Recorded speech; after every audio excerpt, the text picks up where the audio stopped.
Hello, welcome to Spread Book Joy. Today I'm talking about what makes a classic a classic. If you're new to the channel, I'm Jack. If you're not new, welcome back to Spread Book Joy. And today I'm talking about this because I was tagged by the lovely Roz over at Scally Danling about the books for this tag some time ago. I've been quite busy, but I've been meaning to get to it because it's a topic that always interests me. It's one that's widely debated quite a lot of the time. What makes something a classic work of literature, something that stands the test of time? What makes a classic a classic? It's a great debate. Roz has a great video on it, and Roz was tagged to do it by Mark over at Book Time with Elvis, who is the originator of the tag. He'd read an article by Pam Macmillan, which I will link in the description box below, and within that article they talk about what they think makes a classic, and it's up for debate, obviously. And I then saw that he'd added some categories that they kind of recommended certain classics. So they've got these kind of a list of like classics, like a subversive classic, one that evokes a time and place. There's a load of prompts. So he turned them into prompts basically. And within those prompts, we should recommend a classic text for each of those prompts. So I've tried my best to do that. But first of all, thinking about what makes a classic, what makes a book stand the test of time? And I have got some of my oldest classics are from the ancient Greek and Roman worlds, and they are, that's just Western classics. There are works of classic literature all around the world, very ancient works of classic literature, and these are stories and tales that stand the test of time, that have lasted throughout millennia in some cases. And so what makes them stand the test of time? And then you have more modern ideas of classic literature, books that we read that generations ago people were reading. And we are in the middle of Victober at the moment, so we're still reading with great enthusiasm a lot of Victorian literature. A lot of 20th century books are now considered classics because we're still reading them today. So what is it that they all have in common that makes them stand the test of time? So a classic clearly has to have longevity. It has to be something that we're still reading, though some things are forgotten and then remembered, which is one of the prompts actually. Some writers and authors' works are forgotten and then rediscovered anew and afresh by a generation and brought back into print or brought back into the public consciousness. So longevity isn't necessarily a defining characteristic if you think that you can be forgotten and then remembered. So I suppose really it's down to the content of those classics. Now, some classics are era defining and they're genre defining as well. They might become a classic because they were the first type of book to establish tropes, or well-established tropes now, but they were the first ones to do that. So I suppose some books are become classics because they were groundbreaking and they form almost like an archetype of a type of book to come. So I'm going to talk about some of those books myself in the classics that I've picked out, or the books that I consider classics that I've picked out. So some books are groundbreaking and therefore they are defining books, either genre defining or era defining books. And they also, classics I think, have to speak to the coming generations. So they have to have these kind of universal messages and themes that we can identify with still. Otherwise it becomes a book can become like a really alien concept. But I think most literature throughout the millennia deals with the human condition. So I think books that have universal truths that speak to us about the human condition, that we can still recognise as relevant to us in some way, they will stand the test of time. But that's kind of a given, right? I suppose that's a given about classics. So I'm not saying anything that's controversial here, but what I will say is that when we think of classic literature, we think of kind of very often now it's considered highbrow literature. If you think about the Victorian novel, if you think about Austen's time and the fact that the novel itself as an art form was considered trashy or looked down upon, novels now are thought of as great classic works of literature. They're thought of, you've got a difference in novels. We have, we talk about Garb August and the difference between trashy books and classic books, and it's a whole other debate I'm not going to get into. But a book may have not started off as being particularly highbrow literature, and it has now evolved and, decades or centuries later is now considered to be worthy or worthwhile. But then we're getting into a meritocracy discussion here. So, you know, what is deemed to be worthy of merit and who deems it worthy of merit? That's a whole other discussion that I'm not going to get into right now. One of the questions in these prompts is, you know, think about classics and books that you not classics necessarily now, but you might consider to be classics in the future. And I could name some things that I think, but I think they'd be controversial, because I'm also going to talk about the fact that genre fiction has its classic texts, but when people talk about classics, they don't necessarily always think about genre fiction. So I'm going to talk about genre fiction a little bit within my prompts, because I do think they are defining, they stand the test of time. They also have great themes that speak to the human condition. They're also, the other thing about a classic that makes a book a classic is it's still got to be interesting enough for people to want to read it, right? It's still got to have a good story at the heart of it. Though what some people consider a good story and what some people consider interesting is going to vary from person to person. So some classics are not going to be my cup of tea, but they might be someone else's cup of tea. But they've got to be interesting to someone at some level. Okay. This is a big old topic, actually, and the more I think about it, the more I unpick it, the bigger it seems to get. But for me, that's it. You know, longevity is a given because it becomes a classic, because it stands the test of time. But what makes it stand the test of time? You know, universal themes, speaking to the human condition, and having a good story and entertainment at the heart of it. I think those things will stand it in good stead.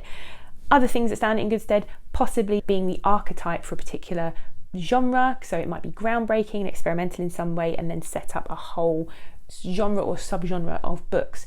So yeah, I think that's it.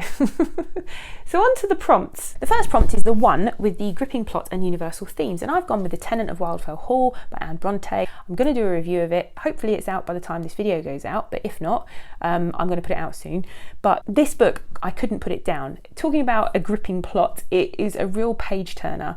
A woman moves into Wildfell Hall, which has been empty for years. It's quite dilapidated, and she moves in there into a couple of the rooms that have been made good, and she moves in there with her young son into a very small community. And of course, because she's a newly arrived person in this really small community, everyone is talking about her and wants to know what her story is and why she's living there on her own with her son, and why she won't visit anyone and that kind of thing. So the story is told from the first in a perspective of one of her neighbours, who is a young farmer who lives, like, probably her closest neighbour, I think, and he lives with his mother and his sister and his younger brother, and they are keen to get to know this new neighbour, but she's acting mysteriously. She doesn't really want to get to know anyone, and in the countryside in Victorian times, that is a big no-no.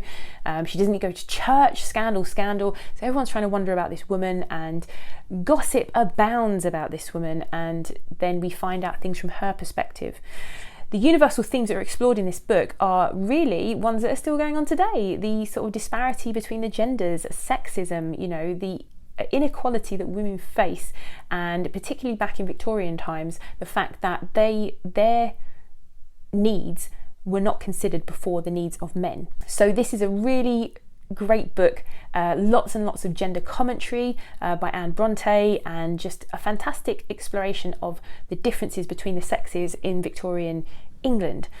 And it's just a gripping plot as well, and you really want to find out what's going on, and it's just so well written. I loved it. Really enjoyed this book. Didn't like the ending, but that's for another video. The subversive one, that's prompt number 2. I've gone for Jude the Obscure by Thomas Hardy. I read this as part of Misery May this year, and it is another one you can't put down, actually. It's really pretty much a page turner. Hardy's also got great descriptions of rural life. But anyway, Jude the Obscure was very controversial when it was published, because there are certain ideas and things about religion explored within this book, about marriage, about religion, and I think there is sort of some living in sin going on in this book, and some controversial things that go on within the book. And then there is also a massively shocking incident within this book. So I'm going to mention Jude the Obscure as subversive. At the time, I think Hardy had to re-release, or he wrote a note in a sort of later edition of Jude the Obscure, because he was really shocked at the reaction of people to the book, because it was seen as kind of blasphemous in some way, and you can see why when you read it, but actually the characters are not being blasphemous when you read it more deeply. I don't want to go into it without giving out any spoilers, but yes, this was considered subversive at the time, and you can kind of see why when you read it, but yeah, that's my choice for prompt number 2. Prompt number 3, the one which defines a time and place. I've gone for Cranford by Elizabeth Gaskell.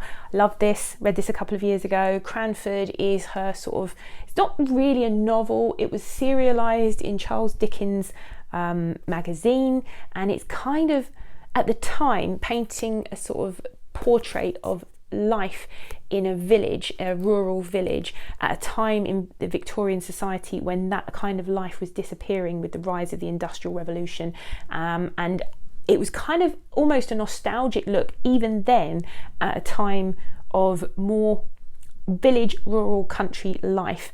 And Cranford is just wonderful, a wonderful read. There are cosy moments in here, lots of domesticity in Cranford.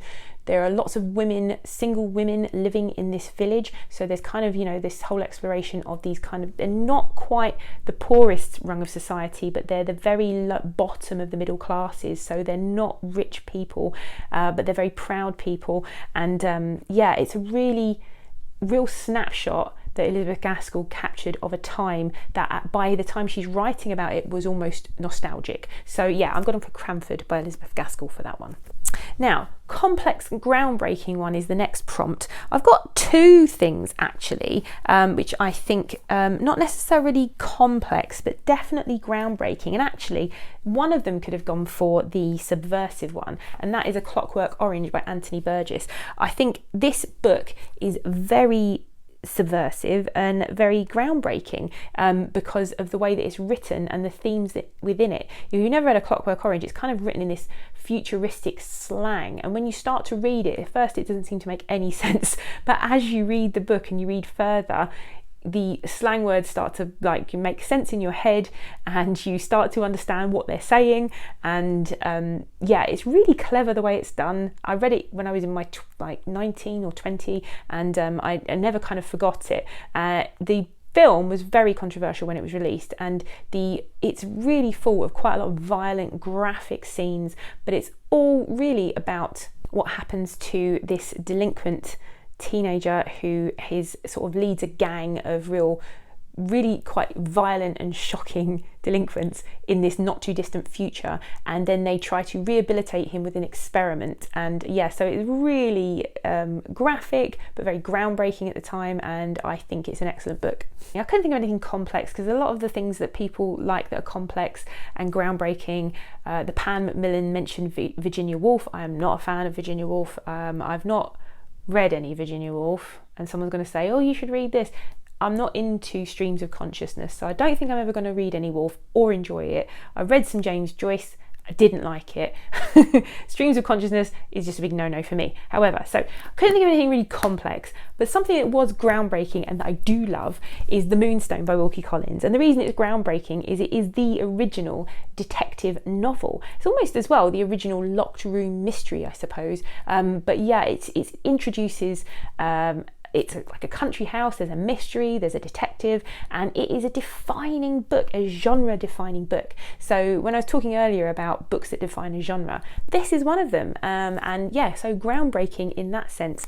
A lot of people think of Sherlock Holmes when they think of detective fiction, and he is, you know, the archetypal detective, and this mentioned in Pan Macmillan actually, but this book is supposed to be the pioneer of the English detective novel. So yeah, very innovative and yeah, groundbreaking. The one with archetypal characters, I've gone for a 20th century classic here, and I consider a classic, and that it's just book one, but actually the full set of The Lord of the Rings by J.R.R. Tolkien. Talking about archetypal characters, this is classic, epic, high fantasy. Everything that came after The Lord of the Rings owes, like fantasy, my favourite genre of all time, owes a lot to The Lord of the Rings, and the classic archetypal characters within it, the wizards, the elves, the Dark One, you know, so absolutely love The Lord of the Rings. And of course, a lot of The Lord of the Rings, Tolkien was using his knowledge of mythology and everything else to build into The Lord of the Rings, but I feel like this is a book that sets up archetypes for fantasy in a big way. So yeah, so this to me is, when I talk about genre defining, this is another genre defining classic for me. And yeah, do you consider The Lord of the Rings a classic? Do you? Is it just a like fantasy classic, or do you consider it an actual classic text? Because for me, if you think about it, it's got the longevity, it was groundbreaking, it still speaks about the human condition. you know, about hope in the darkness and all of those things. And yeah, to me, this is a classic. Is it a classic to you? I'd like to know. Let me know in the comments. The one that's a complete one-off, I haven't got a physical copy of it. I don't know why, because I love it. And that is A Christmas Carol by Charles Dickens. A complete one-off. This is, for me, one of the best books ever written. A Christmas Carol by Charles Dickens. It's, you know, the social commentary, there's a ghost story, a story of redemption, a story about, you know, just the power of redemption and second chances, and just told at a time of year that's become like a Christmas read, but it's just a brilliant book. It's kind of come to define Christmas as well a little bit. So yeah, talking about one that is a complete one-off, I think it's a unique story of its time. I think, you know, lots of things have tried to imitate and ape that idea of, you know, the ghost of Christmas past, ghost of Christmas future, you know, all of those things. I just think it was just it's a very unique tale. It doesn't seem it to us now, but I think it is. It's definitely a unique tale, and I love it. I absolutely love it. I think it's definitely a one-off. The one we quote from every day, well, you could pick loads of stuff for that, but I've gone for A Picture of Dorian Gray by Oscar Wilde. I've got a ton of quotes that I put up on my Instagram from this after I read it, and the amount of things you come across in this book where you're like, oh yeah, I know that quote. Yeah, Oscar Wilde's just eminently quotable, isn't he? But if you've never read A Picture of Dorian Gray, it's very short. Not what I thought it was going to be. Really thought-provoking book. It could have gone for the subversive one, actually, because it was like used in Oscar Wilde's trial. Parts of it were used as evidence against him to prove that he was a homosexual, and yeah, so you could use this as a subversive text, and also the content of the text, regardless of what it was used for in his trial, the themes within it are quite controversial, and this idea of morality and sin and all of those things that were within it. So yes, this could have gone for the subversive book as well, but yes, I've gone for this as eminently quotable. And while I'm talking, I'm hopefully putting loads of quotes up on the screen that you would recognise. Last prompt is the rediscovered classic, or the book you believe should be a classic in the future.